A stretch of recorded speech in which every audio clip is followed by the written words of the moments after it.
some fireworks. I know a lot of people are joining us on Fury FC 62. By the way, that free trial going on. Thank you so much for joining us. It's the Summer of Fury. We'll be back next week as well.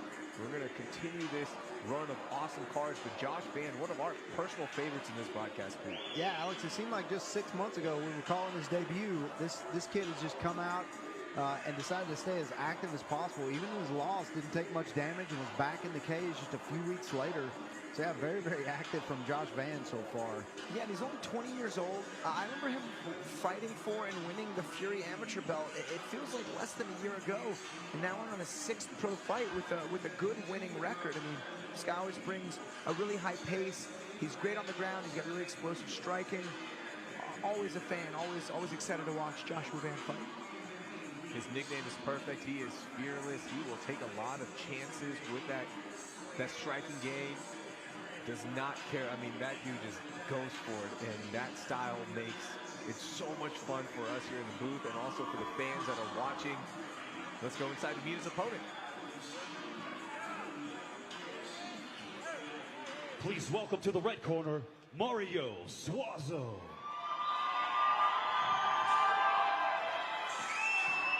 Mario Suazo, the Denver-based fighter, also known as Spike the Barber on Instagram. Remember, we called this fight, we called this last fight in Dallas. Has the freshest fade in the game, which I love. Love a good fade. Yeah, you mentioned that. He'll always looking at their hair, their nails, their tattoos, whatever it is. I'm about the ancillary stuff. That's right. Walkout music. That's right. Let's see the show. Do you have a fresh cut? Yeah. I need to get all the other ancillary stuff. What are you wearing? All right. That's what I'm here for. You guys are here for the other stuff. Yeah. State yeah, fish. The state fish. That's a good one. Get you on that too. But Mario Suazo, man, he is a fun guy to watch as well. Just battles every time. Yeah, lost his debut, but then was on a 2-fight win streak since then. This is his toughest fight to date, though. His opponent's record is 1-7 in his previous fight, so hasn't fought anyone the caliber of Josh Van so far. Our tail to tape, there he is, the 31-year-old Mario Suazo, 5'7", has a reach advantage as well over Josh Van, 67 inches on the reach there, and our tail to tape brought to you by Clean Fight Disinfectant. So the 20-year-old Josh Van, hot name here in Fury, and Mario Suazo had an absolute banger of a fight. His last fight, as you mentioned, got the win against Jesus Martinez, man. This dude is tough, and this is Josh's toughest opponent, I think. But we'll talk about that. Yeah, we'll talk about that in just a second. Let's go inside the cage to win. Ladies and gentlemen, the following contest, brought to you by Aces Performance Exhaust, is scheduled for 3 rounds in the Fury FC Flyweight Division.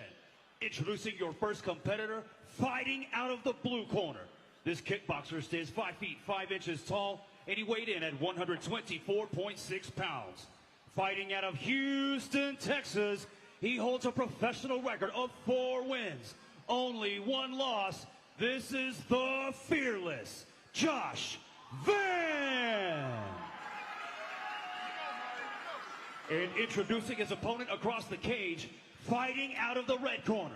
This mixed martial artist is 5 feet 7 inches tall, and he weighed in at a perfect 125 pounds. Fighting out of Denver, Colorado, he holds a professional record of 2 wins, only 1 defeat. This is Mario Suazo. Your referee in charge of the action, Bobby Wambacher. Blue gloves for Josh, red for Mario Suazo. And this fight is on. Yeah, I just looked at Van's record. It was just 11 months ago he won the Fury amateur belt. He has had 5 pro fights then. This is number 6, and you can talk about activity. To be young again. Yeah, very active. And his 1 loss, Alex, is to, a super high-level wrestler in Devin Jackson, who just out-wrestled him for 3 rounds and was able to pull that one out. Yeah, and Jackson, a super athlete, as you said, and man, that was a tough fight physically to fight, but he did great in that fight, too. Yeah.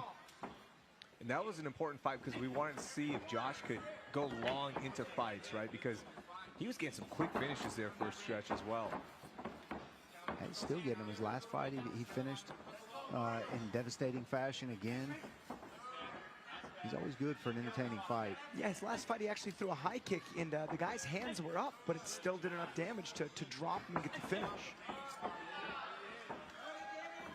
See how this fight plays out. Mario Suazo so tough as well, the 31-year-old. Looking to climb his way back up into contention here in the flyweight division. And Suazo's done a good job finding a home for the low kick a couple times. Van staying nice and low, nice and protected, and like right there, covering distance well. Suazo's got a pretty big frame for the weight class, long limbs. The one thing that Josh Van does really well is slide in and out of range. Big right hand there from Van. Yeah, no, Joshua Van wanted to land in the guard of Mario Suazo, but a big right hand there to put Mario Suazo on his back. See what he can do from here. I know Josh is going to posture up. Yeah, he's going to posture up, let this go back to his feet. Good right hand there from Suazo as well. And Suazo actually cut a pretty sharp angle from that closed guard to go for the armbar, but Josh read it and stood up. And almost picked Suazo up with him. Both guys really sharp defensively. Both very aware of what's going on. It's funny the pace difference in fights. Like the last fight we saw a great knockout, but very slow pace. This fight, super fast pace. Man, this pace, another. There he goes again. Connect. Left hook drops him. You see Suazo again cutting big angles. Van's arm is deep. This is going to be a threatening armbar. This is a deep armbar. We may see a finish here. He's got it. That's very, very deep. Van's doing a good job trying to just clear that elbow line. Van's right elbow is just maybe 2 inches deep, and he clears it. Okay, Josh out of the armbar. Good attempt there from Suazo. He's got a good armbar from the closed guard. That's the second one attacked in just 3 minutes. Man, good escape from Josh. No panic, which was important, because that looked like it was over. I'll bet you it hyperextended his elbow. Oh, Something I was gonna say, uncomfortable. yeah, he's definitely feeling some pain from that. Well, maybe not feeling pain in the thick of a fight, but he'll feel it tomorrow for sure. But that arm was definitely stretched out all the way. We'll see how that impacts his stand-up here. Nice little exit right there. Suazo's, big left hook again. That's what dropped him initially. Big uppercut here from Van. Van's finding a mark for his big shots. Well-timed double from Suazo, successful into the open guard of Josh. He needed that. It looked like it was a world of trouble. Yeah. I mean, he was 2 punches away from maybe even getting finished. Yeah, and in the fight that Josh lost, that's exactly the formula that was used. Josh was landing big shots. Devin would come in, he would take him down, and then control him while he was on the ground. And so far, Suazo has tried to do the same thing. Not as much success as his former opponents have had, but doing pretty good at neutralizing Josh Van right now. Under 1 minute left, round one. Man, we've had like 4 different storylines in round one. First round so far. Good get up there from Van. Suazo did get his hands reconnected, but that double was almost inevitable. Another good takedown.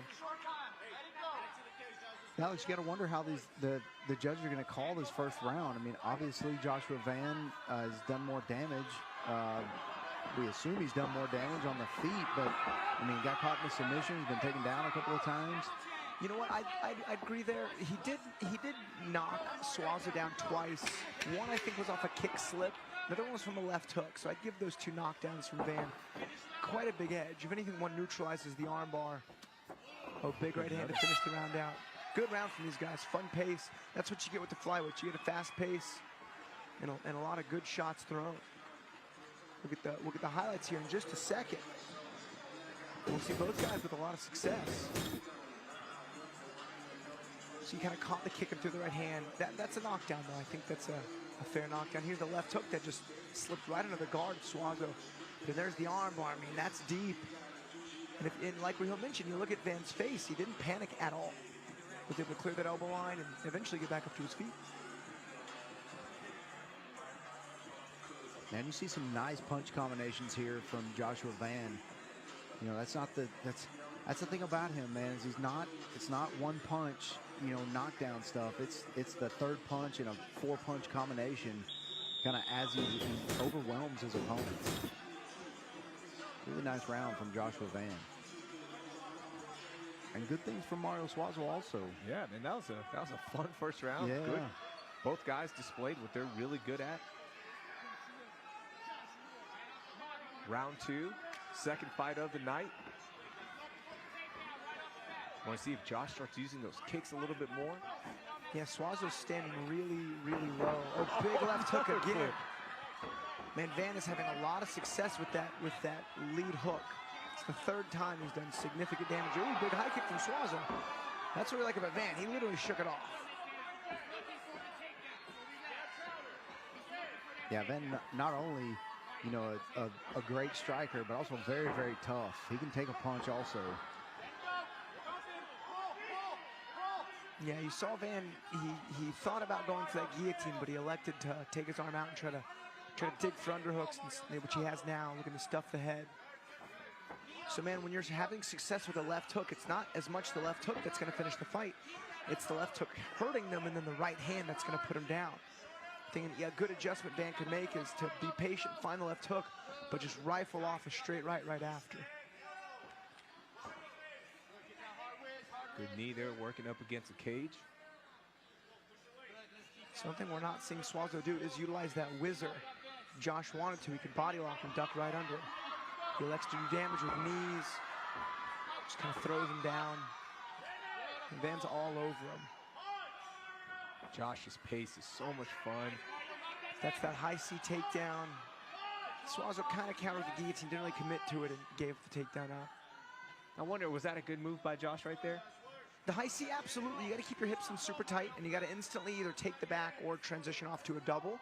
But I think Josh felt the half-hearted guillotine attempt there from Suazo and was just happy to take the takedown.